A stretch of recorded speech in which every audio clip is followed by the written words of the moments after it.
வணக்கம். ஆர்கே டிலிபாபு பேசுகின்றேன். உலகத் தமிழர்கள் அனைவருக்கும் நீங்கள் அளித்து வருகின்ற மகத்தான ஆதரவுக்கும் அன்புக்கும் மிக்க நன்றி. இப்போது நாம் செப்டம்பர் மாத பலன்களை பார்க்க போகின்றோம்.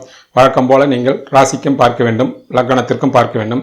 அப்படி பார்த்தால் நாங்கள் சொல்வது உங்களுடைய வாழ்க்கையில் ஓரளவுக்கு ஒத்து வரும் என்பது தெரிவித்துக் கொள்கின்றோம். அது மட்டுமல்லாமல் குரு பயிற்சியை வெளியிட்டுள்ளோம். அதை நீங்கள் பார்க்காதவர்கள் அந்த குரு பயிற்சி பலனை இந்த ஐ பட்டனை அழுத்தி பார்த்து கொள்ளுங்கள். அதற்கு முன்னால் குருவை பற்றி என்று தெரிந்து கொள்ளுங்கள் என்ற வீடியோவும் விட்டுள்ளோம். அதையும் நீங்கள் பார்த்துவிட்டு குரு பயிற்சி பலனை நீங்கள் பார்த்தால் உங்களுக்கு எல்லா விதமான தெளிவும் நன்மையும் ஏற்படும் என்பதை இதன் மூலம் நாங்கள் தெரிவித்துக் கொள்கின்றோம். ரிஷபராசிக்கு செப்டம்பர் மாத பலன்களை பார்ப்போம். உங்களுடைய ராசிநாதன் ஆரம்பத்திலே 4 இருக்கின்றார். உடன் 2-5 கூடிய புதனும் 4 கூடிய சூரியனும் 7-12 கூடிய செவ்வாயும் இருப்பதினால் 4 இருப்பதினால் உங்களுடைய மதிப்பு மரியாதை உங்களுடைய செயல்பாடு மிக மிக அற்புதமாக இருக்கும். சகல விதமான எண்ணங்களும் நிறைவேறும். அதன் மூலமாக பல வகையில் தனப்பிராப்திகளும் உங்களுக்கு வரும் என்பது மிக மிக தெளிவாக தெரிகின்றது. 9ஆம் தேதிக்கு பிறகு உங்களுடைய ராசிநாதன் 5க்கு வருகின்றார். 10ஆம் தேதி 5 கூடிய புதன் பகவான் அங்கே இருப்பதினால் உங்களுடைய ராசிக்கு நீச்சபங்க ராஜயோகம் ஏற்படுகிறது. அதனால் உங்களுடைய செயலில் ஒரு சில தேக்கங்களும் ஆரம்பத்தில் இருக்கும். அதாவது 10ஆம் தேதிக்கு பிறகு ஒரு தேக்கங்களும் தடைகளும் தேவையில்லாமல் விமர்சனங்களும் வரலாம். ஆனால் நீச்சபங்க ராஜயோகம் அடைவதனால், அதாவது 5 கூடிய புதன் அங்கு உச்சம் பெற்று இருப்பதனால் உங்கள் செயலில் மிக பெரிய வெற்றியும் எதிர்பாராத தனப்பிராப்தியும் அதிர்ஷ்டத்தையும் அதனால் அவரவர் தகுதிக்கு ஏற்றாற்போல் ஈடுபட்டிருக்கின்ற துறையில் சாதனையும் படைக்கலாம் என்பதுதான் ராசிநாதன் 5 நீச்சமடைந்து நீச்சபங்க ராஜயோகம் அடையக்கூடிய பலன்களாகும். உங்களுடைய ராசிக்கு 2 கூடிய புதன் ஆரம்பத்தில் அவர் 4 இருக்கிறார். உடன் 4 கூடிய சேர்க்கை இருப்பதினால் 2ஆம் வீட்டு பலன்கள் மிக மிக அற்புதமாக இருக்கும். குடும்பத்தில் மகிழ்ச்சி பொங்கும். தன வருவாய் எந்த குறவும் இருக்காது. நண்பர்கள் வகையில் எல்லா விதமான ஆதரவும் நீங்கள் எதிர்பார்க்கலாம். அவரவர் ஈடுபட்டிருக்கின்ற துறையில், அதாவது தொழிலதிபர்களாக இருந்தாலும் சரி, பணிபுரிகளாக இருந்தாலும் சரி, பணம் பல வகையில் வரும். ஒரு சிலர் குடும்பத்தில் சுபமங்கல செலவுகள் ஏற்படும். திருமணம், வீடு கட்டுதல், வீடு வாங்குதல், புதிய வண்டி, வாகனம், கிரக பிரவேசம் என்று எண்ணற்ற சுப நிகழ்வுகள் நடைபெறுவதற்கு வாய்ப்புள்ளது. கணவன் மனைவிக்குள்ளும் எந்த விதமான கருத்து வேறுபாடுகள் இல்லாமல் சந்தோஷமான நிலைகளே தொடரும் என்பதுதான் 2ஆம் வீட்டு அதிபதி 4 இருக்கக்கூடிய பலனாகும். உடன் 4 கூடியவர் சேர்ந்திருப்பதனால் எல்லா விதமான அதிர்ஷ்டங்களையும் நீங்கள் எதிர்பார்க்கலாம். 10ஆம் தேதிக்கு பிறகு அந்த 2 கூடியவர் 5 உச்சமடைவதனால் அந்த பலன்கள் மீண்டும் வளருமே தவிர எந்த வகையிலும் குறைவதற்கு வாய்ப்பில்லை. ஆனால் 8 இருக்கின்ற சனி பகவான் 10ஆம் பார்வையாக அங்கு இருக்கின்ற 2 கூடிய புதனையும் அங்கு இருக்கின்ற கிரகங்களையும் பார்ப்பதினால் தசாபுத்தி சரியில்லாதவர்களுக்கு தேவையற்ற விமர்சனங்களும் தேவையில்லாத வீண் வீரிய செலவுகளும் ஒரு சில குடும்பத்தில் சலசலப்புகளும் சஞ்சலங்களும் ஏற்படுவதற்கு வாய்ப்புள்ளது. அப்படிப்பட்டவர்கள் அதற்குண்டான தெய்வ வழிபாட்டுகளை செய்து கொள்ளலாம். ரிஷபராசிக்கு 3ஆம் வீடு உங்களுக்கு கடகமாகிறது. அதனுடைய அதிபதி சந்திரன் 4 கிரகம். 3ஐ வைத்து பார்க்கும்போது 3ஆம் வீட்டை குரு பகவான் பார்ப்பதினாலும் 3ஆம் வீட்டிற்கு தர்ம கர்மாதிகளுடைய யோகம் இருப்பதினால், அதாவது கடகத்திற்கு செவ்வாய் குரு சம்பந்தம் இருப்பதினால் 3ஆம் வீட்டின் மூலமாக உங்களுக்கு சகல விதமான வெற்றியும் நீங்கள் எதிர்பார்க்கலாம். 3ஆம் வீட்டின் மூலமாக இளைய சகோதரருடைய பரிபூர்ண ஆதரவு, அவர்களுடைய வாழ்க்கையில் வசந்தம், அவருடைய வாழ்வில் முன்னேற்றமும், உங்களுடைய தைரியம், வீரியம், வைராக்கியம், எடுத்த காரியத்தில் வெற்றி, நண்பர்களுடைய ஆதரவு, சகல விதமான சாதனைகளை நீங்கள் தொடரலாம் என்பது மிக தெளிவாக தெரிகிறது. ஆனால் 25ஆம் தேதிக்கு பிறகு சகோதரக்காரகன் செவ்வாய் 5 இருப்பதினாலும் சனி சம்பந்தம் இருப்பதினால் தசாபுத்தி சரியில்லை என்றால் இளைய சகோதரத்தில் மனக்கசப்புகளோ இல்லை வீண் விரோதங்களோ அவர்களால் வீண் வேறிய செலவுகளும் வருவதற்கு வாய்ப்பு உள்ளது என்பதும் 3ஆம் வீட்டு பலன் நமக்கு தெள்ள தெளிவாக உணர்த்துகிறது. ரிஷபத்துக்கு 4ஆம் வீட்டு அதிபதி சூரியன் ஆகின்றார். அவர் 4 ஆரம்பத்தில் ஆட்சி பெற்று இருப்பதினாலும் உடன் புதன் சுக்கிரன் செவ்வாய் சம்பந்தப்பட்டிருப்பதனால் 4ஆம் வீட்டின் மூலமாக சகல விதமான சௌபாகியங்களையும் நீங்கள் எதிர்பார்க்கலாம். குறிப்பாக ஆரம்பத்திலே 4ஆம் வீட்டிற்கு தர்ம கர்மாதிகளுடைய சம்பந்தம் அங்கே இருக்கிறது. அதாவது 4ஆம் வீட்டுக்கு செவ்வாயும் சுக்கிரனும் 9-10 கூடியவர்கள் ஆகின்றார்கள். அவர் 4 இருப்பதினால் 4 மூலமாக உடல் ஆரோக்கியம், உங்களுடைய தாயினுடைய உடல்நிலை, மனநிலை, உங்களுடைய வீடு, வண்டி, வாசல், வாகனம், சொத்து சுக சேர்க்கை, வியாபாரம், விற்பது, வாங்குவது என்று சகல விதத்திலும் நீங்கள் சாதனை படைப்பீர்கள்.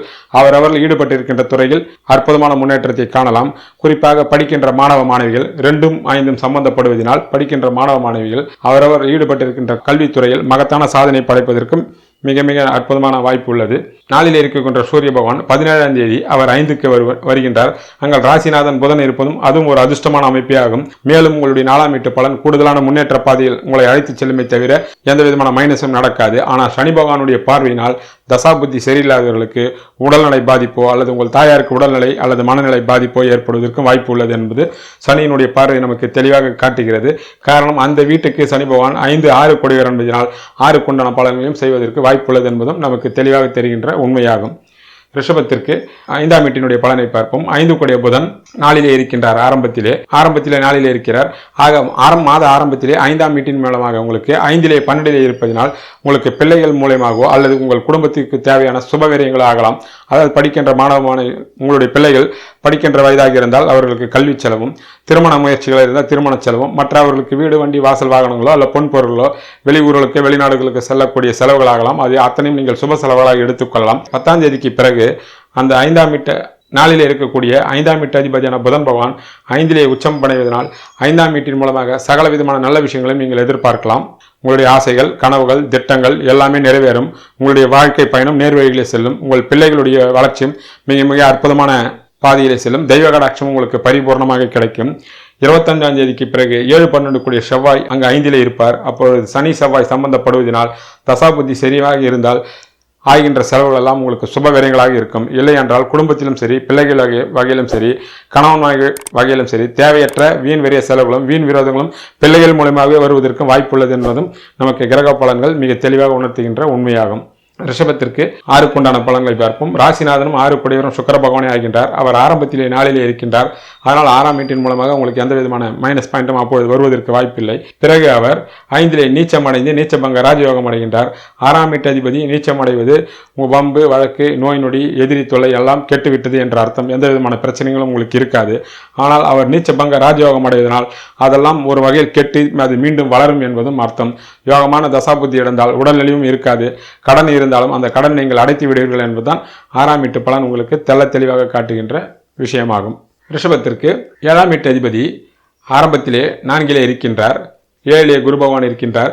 7ஆம் வீட்டை அவரே 4ஆம் பார்வையாக பார்க்கின்ற காரணத்தினால் 7ஆம் வீட்டு பலன் மிக மிக அற்புதமாக இருக்கும். அதாவது 7ஆம் வீடு என்பது கணவன் மனைவி, நண்பர்கள், கூட்டு வியாபாரம், அரசாங்கத்தினுடைய ஆதரவு, வெளிநாடு செல்வது, இன்ப சுற்றுலா என்று சகல வகையிலும் உங்களுக்கு மிக மிக அற்புதமாக இருக்கும். கணவன் மனைவி வகையில் கூட்டு வியாபாரங்கள் செய்யலாம். ஒரு சிலருக்கு வேலை சரியாக இல்லாதவர்களுக்கு நல்ல வேலை அமையும். வேலையில் இருப்பவர்களுக்கு பதவி உயரும் எதிர்பார்க்கலாம். காரணம் 7ஆம் வீட்டிற்கு இருந்து 10லே இருப்பதினாலும் 7ஆம் வீட்டிற்கு 10 கூடியவர் 10லே இருப்பதினால் சகல விதமான நன்மைகளும் நீங்கள் எதிர்பார்க்கலாம். ஒரு சிலருக்கு நண்பர்கள் மூலமாக மிகப்பெரிய ஆதரவு கிடைக்கும். ஒரு சிலர் நண்பர்களும் அனைவரும் சேர்ந்து கூட்டு வியாபாரங்களையும் ஆரம்பிக்கலாம். அதிலும் மிக பெரிய வெற்றி நீங்கள் காணலாம். கணவன் மனைக்குள் இருந்த கருத்து வேறுபாடுகள்லாம் முற்றிலுமாக நீங்கி மிக மிக அற்புதமான ஒற்றுமையும் பாசத்தோடு இருக்கலாம் என்பது தெளிவாக தெரிகிறது. ஒரு சிலர் கணவன் மனைவிக்கோ வீடோ வண்டியோ வாகனங்களோ அல்லது சொத்து சுகங்களோ பொன் நகைகள் போன்ற நகைகளை வாங்கி கொடுக்கக்கூடிய சந்தர்ப்பங்களும் சந்தோஷங்களும் குடும்பத்தில் நீங்கள் எதிர்பார்க்கலாம். ஆனால் 25ஆம் தேதிக்கு பிறகு அந்த 7 கூடிய செவ்வாய் 5லே இருந்து சனி பகவானுடைய பார்வை நேருக்கு நேராக சனி செவ்வாயும் பார்ப்பதினால் தசாபுத்தி சரியில்லாதவர்களுக்கு கணவன் மனைவி மூலமாக கருத்து வேறுபாடுகளோ இல்லது ஈகோ போன்ற பிரச்சனைகளோ இல்லது வைத்திய செலவுகளோ வீண் விரயங்களோ வருவதற்கு வாய்ப்பு உள்ளது. அப்படிப்பட்டவர்கள் அதற்குண்டான தெய்வ வழிபாட்டினை செய்து கொள்ள வேண்டும். ரிஷபத்திற்கு 8 குரு பகவான் 7லே இருக்கின்றார்.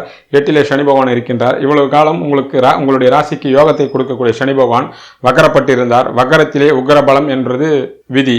அவர் வக்கரம் நிவர்த்தியானதால் அஷ்டம சனி இனி உங்களுக்கு எந்த விதமான கெடுதல்களையும் செய்ய மாட்டார் என்பது தெளிவு. அது மட்டுமல்லாமல் குரு பகவான் புதனுடைய சாரத்தில் இருப்பதினால் உங்களுடைய ராசிக்கு 2-5 கூடிய சாரத்தில் இருப்பதினால் அவருடைய பார்வை உங்களுக்கு எல்லா விதமான யோகத்தையும் தருமே தவிர 8ஆம் வீட்டால் உங்களுக்கு எந்த விதமான கெடுபலங்களும் வராது. இவ்வளவு நாள் உங்களை ஆட்டி படைத்திருந்த அஷ்டம சனியும் இனி அவர் விரைவிலே 9க்கு செல்ல உள்ளதால் எல்லா விதமான நல்ல பலன்களும் நீங்கள் எதிர்பார்க்கலாம். எதிர்பாராத தனப்பிராப்தியும் எதிர்பார்க்கலாம். 8க்குண்டான அசிங்கமோ அவமானமோ தேவையில்லாத விமர்சனங்களோ உங்களை விட்டு ஓடிவிடும் என்பது 8ஆம் வீட்டு பலன் நமக்கு தெளிவாக தெரிவிக்கிறது. ரிஷபத்திற்கு 9 கூடிய சனி பகவான் 8லே இருக்கின்றார். அவர் 8லே இருந்தாலும் வீடு கொடுத்தவரும் சாரம் கொடுத்தவரும் சாதகமாக இருப்பதினால் 9ஆம் வீட்டு பலன் எல்லா வகையிலும் நன்மையை தரும். தந்தை உறவுகள், குலதெய்வத்தினுடையவர்கள், மகானுடைய ஆசீர்வாதம், எதிர்பாராத மிக பெரிய பேர் புகழ், அந்தஸ்து, கௌரவம், லட்சுமி கடாட்சம் அத்தனையும் மிக மிக அற்புதமாக இருக்கும். இருந்தாலும் 17ஆம் தேதிக்கு பிறகு சூரிய பகவான் 5லே இருந்து சனி சூரிய பகவானை பார்ப்பதினால் அப்படிப்பட்ட காலகட்டத்தில் தந்தையிடத்தில் நீங்கள் சற்று ஜாக்கிரதையாக இருக்க வேண்டும். அவருடைய சொல்லை நீங்கள் எந்த காரணத்தும் மீறக்கூடாது. அவர்கள் உறவுகளிடத்திலும் நீங்கள் விட்டுக் கொடுத்து செல்ல வேண்டும். இல்லை என்றால் அவரிடத்தில் கருத்து வேறுபாடுகளோ தேவையில்லாத விமர்சனங்களுக்கும் ஆளாவீர்கள் என்பதுதான் 9ஆம் வீட்டு பலன் உங்களுக்கு தெரிவிக்கிறது. மற்றபடி 9ஆம் வீட்டு பலனால் எல்லா விதமான நன்மைகளும் நீங்கள் எதிர்பார்க்கலாம். ரிஷபத்திற்கு 10 கூடிய சனி பகவான் 8லே இருந்து 3ஆம் பாவியை பார்ப்பதினால், அவர் வக்ரம் நிவர்த்தியாகி பார்ப்பதினாலும், 10ஆம் வீட்டிற்கு யோகத்தை கொடுக்கக்கூடிய சுக்கிரன் செவ்வாய் எல்லாம் ஆரம்பத்திலே இருந்து பார்ப்பதினாலும் 10ஆம் வீட்டு பலன் மிக மிக அற்புதமாக இருக்கும். தொழிலதிபர்களாக இருந்தாலும் சரி, பணி செய்யக்கூடியவர்களாக இருந்தாலும் சரி, இனி அஷ்டம சனியினுடைய பிரச்சனைகள் எல்லாம் இருக்காது. சனியினுடைய பார்வையும் இனி நல்ல பார்வையாகவே உங்களுக்கு அதிர்ஷ்டத்தை தரக்கூடிய பார்வையாக இருக்கும். அவர் ஈடுபட்டிருக்கின்ற துறையில் சாதனை படைப்பீர்கள். ஒரு சிலர் வெளியூர்களுக்கோ வெளிநாடுகளுக்கோ தொழில் சம்பந்தமாக போகக்கூடிய சூழ்நிலைகள் உருவாகும். சிலர் புதிய முதலீடுகள் செய்யலாம், கூட்டு வியாபாரங்கள் செய்யலாம். மொத்தத்தில் 10ஆம் வீட்டு பலன் உங்களுக்கு விஐபி அந்தஸ்துக்கு அவர் ஈடுபட்டிருக்கின்ற துறைகள் உங்களை கொடிகட்டி நீங்கள் பரப்பீர்கள். அந்த வெற்றி பாதைக்கு நீங்கள் செல்வீர்கள் என்பதே 10ஆம் வீட்டு பலன் உங்களுக்கு தெளிவாக எடுத்து காட்டுகிறது. ரிஷபத்துக்கு 11 கூடிய குரு பகவான் 7லே இருந்து 5ஆம் பார்வையாக 11ஆம் வீட்டை பார்ப்பதினால் மூத்த சகோதரர் மூலமாக சகல விதமான நல்ல விஷயங்களும் எதிர்பார்க்கலாம். உங்களுக்கு தொட்டது துலங்கம், வெற்றி இருக்கும். வம்பு வழக்கு என்று வழக்கு நீதிமன்றங்களில் எதெல்லாம் இருந்தால் உங்களுக்கு சாதகமான தீர்ப்பே உங்களுக்கு வரும். அது மட்டுமல்லாமல் மூத்த சகோதரர் மூலமாக இருந்த கருத்து வேறுபாடுகள் எல்லாம் நீங்கி உங்களுக்கு அன்பும் அரவணைப்பும் கிடைக்கும். கணவன் மனைவியாலோ குழந்தைகள் மூலமாக உங்களுக்கு அதிர்ஷ்டம் வரும் என்பது 11ஆம் வீட்டு மூலமாக தெரிகின்ற உண்மையாகும். 25ஆம் தேதிக்கு பிறகு செவ்வாய் சனி சம்பந்தம் இருப்பதினால் தசாபுத்தி சரியில்லாதவர்களுக்கு மூத்த சகோதரிடத்தில் தேவையில்லாமல் மனக்கசப்புகளும் விரோதங்களும் வருவதற்கு வாய்ப்புள்ளது. காரணம், செவ்வாய் சகோதரக்காரர்கள் சனியினுடைய பார்வை வாங்குவதனால் உங்கள் சொந்த ஜாதகத்தில் அப்படிப்பட்ட அமைப்புகள் இருந்தால் அந்த கருத்து வேறுபாடு வருவதற்கும் வாய்ப்புள்ளது என்பதும் தெளிவு. 12 கூடையவர் செவ்வாய் ஆரம்பத்திலே 4லும் பிறகும் 5லே இருப்பதினால் 4-5ல் இருப்பதினால் உங்களுக்கு ஆகக்கூடிய செலவு கணவன் மனைவி வகையிலேயோ குடும்ப வகையிலேயோ இருக்குமே தவிர வீண் வேறிய செலவுகளாக இருக்காது என்பது மிக தெளிவாக தெரிகின்ற உண்மையாகும். விரைவிலே அஷ்டம சனி நீங்க போகின்றார். உங்களுடைய ராசிநாதனுடைய அருளாலும் உங்களுடைய 2-5 கூடிய புதன் உச்சம் பெற்று இருப்பதினாலும் குரு பகவான் உங்களுடைய ராசியை பார்ப்பதினாலும் தனப்பிராப்தியும் சந்தோஷமும் வெற்றியும் இந்த மாதம் உங்களை செப்டம்பர் மாதம் ரிஷபராசிக்காருக்கு ஒரு வெற்றி மாதமாகும், தனப்பிராப்தி மாதமாகும். உங்களுடைய எண்ணங்கள் ஈடேறக்கூடிய மாதங்களாகவும் அமையும் என்பது நமக்கு தெளிவாக தெரிகின்ற உண்மையாகும். ரிஷபராசிக்கு உண்டான தெய்வ வழிபாட்டினை பார்ப்போம். அருகாமையில் உள்ள பெருமாள் கோயிலுக்கு சென்று துளசி மாலை சாத்தி நெய் தீபம் ஏற்றி வழிபடுவது அளவற்ற நல்ல பலன்களை தரும். மகான்களுடைய ஜீவ சமாதிக்கு சென்று வழிபடுவதும் அளவற்ற நல்ல பலன்களை தரும். குலதெய்வத்தினுடைய கோயிலுக்கு சென்று நீங்கள் வழிபடுவதும் கைமேல் பலன்களை நீங்கள் எதிர்பார்க்கலாம். நன்றி, வணக்கம்.